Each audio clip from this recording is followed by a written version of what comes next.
Have you ever devoted an entire afternoon to sorting through a closet or a cupboard, only to discover within days that the clutter has crept right back? If you're over 65, you know how stubborn disorganization can feel, like a constant companion popping up just when you thought you'd conquered it. You spend hours deciding what to toss, only to stare at piles of maybe items that leave you drained and discouraged. What if I told you there's a smarter, faster way? A simple mindset shift that makes decluttering feel positive instead of overwhelming. It's called Decluttering Backwards, and by the end of this first part, you'll have 2 powerful steps you can use today to reclaim your home and your peace of mind. Imagine standing before a jam-packed closet or bulging drawer, feeling that familiar knot of frustration. Instead of stepping through each item and agonizing over keep or toss, you'll begin by choosing what you want to hold on to. This first step, identifying your keepers, sets the tone for everything else. You don't wrestle with the idea of loss. You celebrate what remains, rather than asking, "What should I throw away?" You simply ask, "Which pieces do I love, use, and reach for without a second thought?" Those favorites. Perhaps a soft cardigan you slip on every morning, the pair of shoes that feel like home on your feet, or your favorite blanket that brings warmth to every evening, become your guiding lights. As you focus on these beloved essentials, something remarkable happens. The clutter that used to loom large suddenly shrinks from view. You'll find your hands moving swiftly, almost without effort, to pluck out each treasured item. No more pauses of indecision, or the heavy feeling of doubt. You'll feel a wave of satisfaction as your most needed pieces gather in a neat pile. Your new core collection. That sense of momentum is crucial. It propels you forward and transforms decluttering from a dreaded chore into an empowering experience. With your keepers safely set aside, it's time for step 2, spotting the losers. Now that you've pinpointed the items that truly matter, everything else becomes easier to let go. Those scarves you haven't worn in years, the old linens that no longer match your decor, the gadgets that promise more than they ever delivered, these are the graceful exits. You simply place them into a let-go pile and decide whether they deserve a new home through donation, sale, or recycling. Because you've already celebrated your keepers, there's no second guessing. The rest feel like natural extras to release, and watching them leave that, yes, pile brings almost as much joy as choosing what stays. As that let-go pile grows, you'll notice how quickly your space lightens, both physically and mentally. No more sifting through mountains of unworn clothes or stacks of unused kitchen tools. Clearing out the losers sparks a profound sense of relief. As if you've cleared out not just possessions, but also the weight on your shoulders. You begin to see the surfaces you thought hidden, and suddenly, your home feels more spacious, more welcoming, and more truly yours. You might be surprised at how neatly this process flows. By focusing on keepers first, you bypass the usual stumbling blocks of decision fatigue and emotional resistance. You replace doubts. What if I need this someday? With certainty. I know exactly what I want, and when an item doesn't make that cut, it's a simple matter of moving it to the next pile. This clarity turns hours of agonizing into minutes of joyful sorting. At this point, you've completed the heart of backwards decluttering. You've gathered your core essentials and cleared out the clear extras. What remains are those few lingering items you couldn't quite categorize. Maybe pieces you're on the fence about. The odd knickknacks or single socks that didn't fit neatly into either pile. You don't have to tackle them now. Instead, you'll come back to them armed with fresh perspective, ready to finish the job without getting stuck in endless what-ifs. As you step back and admire the empty space where clutter once reigned, take a moment to breathe in that new sense of order. You've trimmed the fat and shone a spotlight on what matters most. The clothes you love, the tools you use, the linens that comfort you, they're all front and center, easy to access and free from distraction. That alone feels like a triumph. In our next segment, we'll learn how to handle those lingering maybes, turning indecision into action so you never circle back into clutter's trap. You'll discover a simple timer trick that helps you finalize every last decision, and a quick review process that ensures nothing sneaks back unseen. But for now, congratulate yourself on mastering the art of keepers and losers, 2 steps that cut your decluttering time in half and double your satisfaction. Take a look around. Do you see the clear path you've made? Those piles are not chores. They're milestones marking your progress. And soon, they'll be gone, leaving only the things you cherish most. Keep that momentum alive, and get ready for the next phase that turns your home into the organized haven you deserve. Now that you've cleared away the obvious excess by gathering your true essentials and parting with anything that didn't make your keeper list, You may be left staring at a small pile of uncertain items, those pieces you simply couldn't decide on in the heat of the first sweep. Maybe they're that vintage scarf that feels special but you rarely wear it, or the pair of shoes you thought you might fit into again someday. It's completely normal to have these maybes floating around. Rather than letting them clog up your progress or keep you stuck in indecision, the backwards decluttering method offers a clever solution.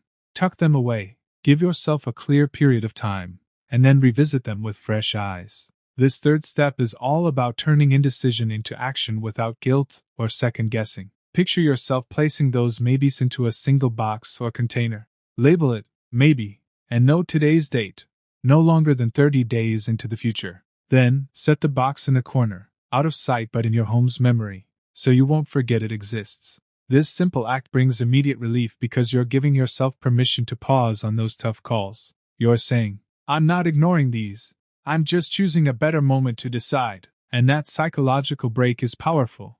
It cuts you off from the swirl of immediate doubt and gives your mind a chance to refocus on the clarity you already gained with your keepers and losers. Over the next few weeks, go about your routine without that box looming over you.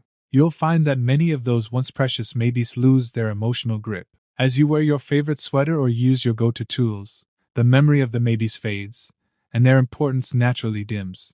Perhaps you'll unearth new joy in the pieces you confidently set aside, or find that you've missed an item enough times to realize its value. Either way, when that 30-day marker arrives, you'll approach the box with a clearer sense of perspective, ready to make decisions rooted in your actual lifestyle rather than your old habits or what-if worries. On decision day, exactly 30 days after you stash the maybes, bring that box out and open it. Handle each item one at a time, asking yourself the same simple question you use for your keepers.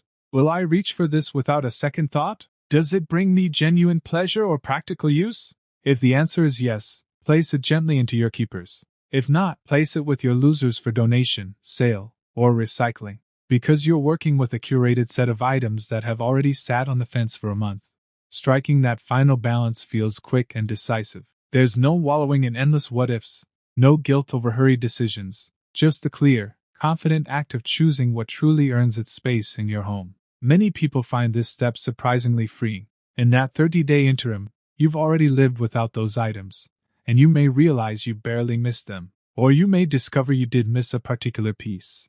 Perhaps that scarf really does lift your spirits on a chilly afternoon. Either result is a win, because it's based on how you live your life today, not how you think you might live it someday. And once decision day is over, you'll have seamlessly folded those last tricky items into either the team of essentials or the path out the door. But we're not quite done. There's one more subtle but crucial action that turns this newly organized space into a long-lasting haven. A gentle review of your environment before the 30 days are up, around day 29. This isn't a full re-declutter. Think of it instead as a quick check-in with how life is feeling in your freshly sorted closet or room. As you pass by that tidy shelf or open your now streamlined drawer, notice if anything feels off. Maybe you're still reaching for one extra coat that didn't make the cut, or perhaps you've missed having a certain jar in your kitchen cabinet. If something feels out of place, you can retrieve it from the maybe box a day early, embrace it as a genuine keeper, and skip the last-minute panic. Or if you spot categories that still feel crowded, say, too many white tops or redundant mugs, you can quietly set aside a couple more pieces for the losers pile now, before the big decision day arrives. This small, pre-decision review keeps you attuned to your own habits and preferences, refining the process without turning back the clock. It ensures that on day 30, when you finally empty that maybe box, you're in the best possible position to make fast, confident choices. Together, these steps, tucking away the maybes, celebrating decision day, and honoring a pre-review, let you tackle even the most stubborn clutter with ease. You're no longer cycling through regrets and hesitations. Instead, you're riding the momentum you built when you selected your keepers. You've transformed decluttering into an act of empowerment, based on positive choices rather than painful losses. As you practice this backwards approach, you'll notice some wonderful side effects. Your home will feel lighter, more intentional, and easier to maintain. Your habits around tidying will shift, because you'll instinctively reach for the items you love and leave the rest behind. And most importantly, you'll regain precious time and energy. No more weekends lost to frantic sorting and tearful where do I begin moments. Instead, you'll move confidently through each space, knowing exactly which items deserve your attention and which deserve a new beginning elsewhere. By the end of this part, you've mastered identifying keepers and losers, you've parked those tricky maybes for a while, and you've set the stage for a final, guilt-free decision day. Your space already looks transformed, and each drawer or shelf you open will remind you of how much smoother life can be when clutter doesn't hold you back. Take a moment to feel that relief and quiet pride. In our next section, we will explore how to lock in these changes for good, creating habits that prevent clutter from sneaking back in, and a few simple rituals that keep your home organized day after day. But for now, revel in this newfound clarity. You've done the hard part of cutting through chaos by focusing first on what truly belongs in your life. That focus is the secret to making any space feel welcoming, functional, and uniquely yours. By now, you've transformed your space from chaos into clarity. You've uncovered your must-have pieces, gently released the extras, reserved the maybes for thoughtful review, and settled every last item on decision day. But the true magic of decluttering backwards doesn't end on day 30. It lives on in the way you care for your home going forward. In this part, we'll explore how to lock in your progress, prevent clutter from sneaking back in, and build simple habits that keep your space feeling fresh, calm, and uniquely yours. Think back to the moment you emptied that maybe box and finally let go of the last lingering just in case items. You felt a surge of relief, as if a heavy weight had lifted from your shoulders. Yet, without a plan, that relief can fade, and before long, the clutter can creep back one item at a time. That's why it's crucial to weave maintenance into your daily routine. Small, consistent actions that reinforce the clarity you've just created. Imagine sprinkling just a few minutes here and there throughout your week to check in, reassess, and gently guide items toward their rightful place. Over time, these micro sessions add up, preserving the light, open feeling you've worked so hard to achieve. One of the simplest maintenance habits is a quick, reverse glance. Each time you leave a room, before you move on, ask yourself, is everything I see something I chose to keep? If your eye lands on an item that triggers a flicker of doubt, a mug you haven't used, a book you aren't reading, pick it up and decide then and there, keep or let go. Because you've already mastered fast, confident choices, this mini assessment takes only seconds. In these moments, you're reinforcing the backward decluttering mindset. Pause on what stays, and let the rest flow out. Another powerful habit is the one in, one out rule. Whenever you bring something new into your home, a gift, a purchase, or even a hand-me-down, commit to parting with one existing item. That simple pledge stops clutter at the door. It might lead you to examine your newly acquired treasure with fresh eyes. Do I really love this enough to send something else away? In this way, every new addition becomes a chance to reaffirm your priorities, ensuring your space evolves only with items that spark true joy or serve a definite purpose. For larger areas that tend to gather extras, like the kitchen cabinet or the linen closet, consider scheduling a brief, monthly, backwards declutter check-in. Set a recurring reminder on your calendar for 30 minutes on the first weekend of each month. When that time arrives, pull open the cabinet or closet and apply the same two-step test. First, remove your go-to essentials, the dishes you reach for every day, the towels you pull out for guests, and set them in view. Then swiftly move everything else into a let-go pile. That routine not only preserves order but strengthens your decluttering muscles, making it easier each time you practice. Maintaining an organized home is not about perfection. It's about gentle maintenance. When items drift out of reach or drift into corners, a quick backwards sweep resets the balance. Remember, clutter doesn't return in leaps but in small drifts. By catching it early with these momentum-building habits, you prevent those drifts from piling up into weeks of frustration. Beyond physical spaces, backwards decluttering also offers a mental blueprint you can apply to any area of your life, be it your email inbox, your schedule, or your daily to-do list. When facing a jammed email folder, ask which messages you absolutely need to keep, those important threads, action items, or treasured mementos, and archive or delete the rest. At the start of your day, select the 2 or 3 appointments that matter most and attend to those first. Everything else can be scheduled, delegated, or let go. This mindset shift, from discarding clutter to celebrating essentials, carries the same power and lifts the fog of overwhelm in every corner of your routine. As you build these habits, you may notice an unexpected reward, a newfound confidence in making decisions. When you practice backwards decluttering, you practice decisive, positive choices. That skill doesn't stay confined to your closet. You'll find yourself trusting your instincts more. Whether you're choosing a new outfit, picking a recipe for dinner, or deciding how to spend your precious time, every confident choice ripples outward, reinforcing the sense that you're in control of your environment, your calendar, and your life. Perhaps the most beautiful outcome is the emotional shift you'll experience. Decluttering backwards isn't about deprivation. It's about honoring what you truly value. By keeping only what you love and use, you surround yourself with positivity and purpose. Your home becomes a sanctuary that reflects your tastes, your memories, and your aspirations. Walking into a room filled only with things that matter can feel like a hug for your soul.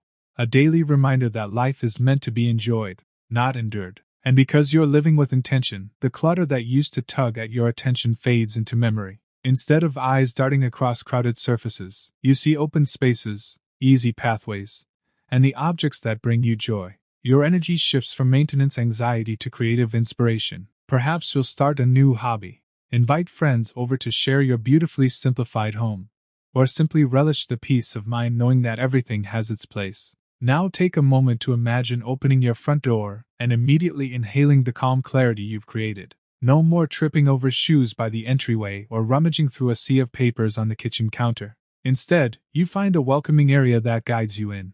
A few cherished decorations that make you smile, and a confident knowledge that you have the power to keep it this way. That is the promise of decluttering backwards. Not a fleeting weekend project, but a lifelong practice that honors your time, your space, and your well-being. As this part draws to a close, remember the 3 core actions you've embraced. First, gathering the pieces you truly love. Second, swiftly releasing the extras you no longer need. And third, establishing habits that catch clutter before it returns. You've also added the powerful rituals of the maybe box and decision day, and the gentle review to ensure nothing slips through the cracks. Now the final piece is simply to keep living this way. To weave these habits into the fabric of your everyday life so that staying organized becomes effortless. Embrace these practices, and you'll discover that your home, and your mind, becomes a place of clarity, creativity, and calm. Clutter no longer drains your energy. Instead, you channel that time into pursuits you love, relationships you cherish, and the activities that bring you fulfillment. You'll find joy in the simple act of retrieving a favorite sweater, and peace in the fact that your home is a reflection of what matters most. So as you go about your days, remember that backwards decluttering isn't a one-time sprint, but an evolving conversation between you and your space. Each time you choose an essential item, each time you let go of an unhelpful piece, and each time you check in with a gentle glance, you affirm the clarity you desire. Keep these habits alive, and watch as every corner of your home, and every corner of your life, breathes easier, shines brighter, and feels more truly your own. You've now reached the finish line of decluttering backwards, and your home has transformed in ways both practical and uplifting. Remember the overwhelm you felt when facing that bulging closet or overflowing drawer? You replaced it with clear choices.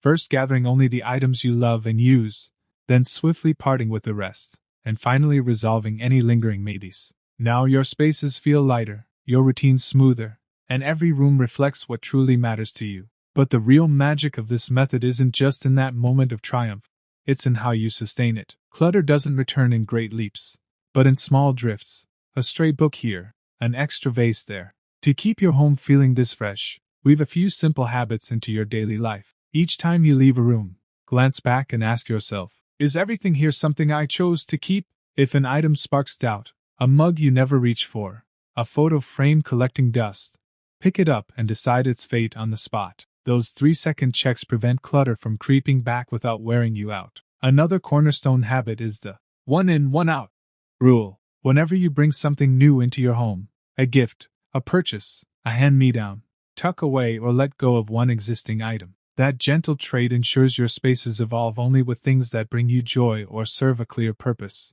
It also reinforces the positive mindset you cultivated during decluttering. Choose what you love, and let go of what no longer fits. For areas that tend to accumulate extras, like kitchen cabinets or linen closets, schedule a quick, monthly reverse declutter. In just 30 minutes, reopen the space and repeat the 2-step test.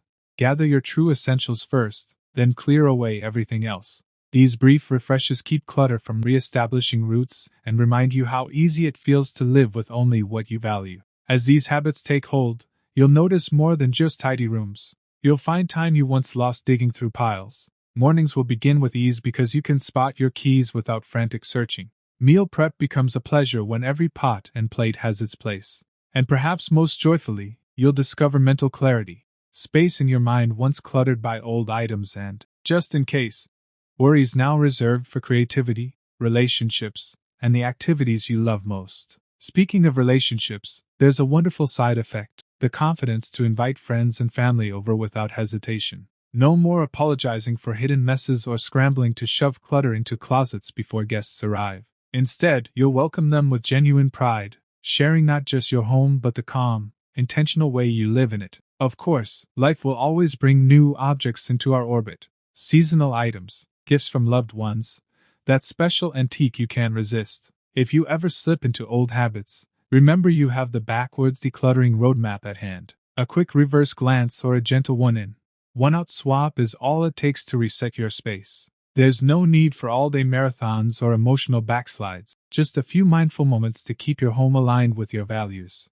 Beyond the physical clarity, Decluttering Backwards gives you something even more precious: a reminder of your own worth. By surrounding yourself only with things you truly love and use, you send yourself the message that your time and space matter. That affirmation seeps into every corner of your life, boosting your confidence in decisions big and small. From what you choose to wear in the morning to how you spend your precious free hours. As this journey comes full circle, take a moment to look around and appreciate what you've created. Rooms that breathe, surfaces that welcome you, and a home that feels like you. You've replaced chaos with calm, indecision with confidence, and overwhelm with ease. That is the gift of backwards decluttering. If you've found these ideas helpful, please share your success in the comments. Tell us which habit made the biggest difference, or how your home feels now. And if you'd like more simple, uplifting strategies for living well at every age, hit the like button and subscribe so you never miss a new video. Here's to maintaining the peace you've earned, to filling your days with clarity instead of clutter, and to living every moment knowing that simplicity and joy can go hand in hand. Thank you for watching, and may your home and your heart stay beautifully uncluttered.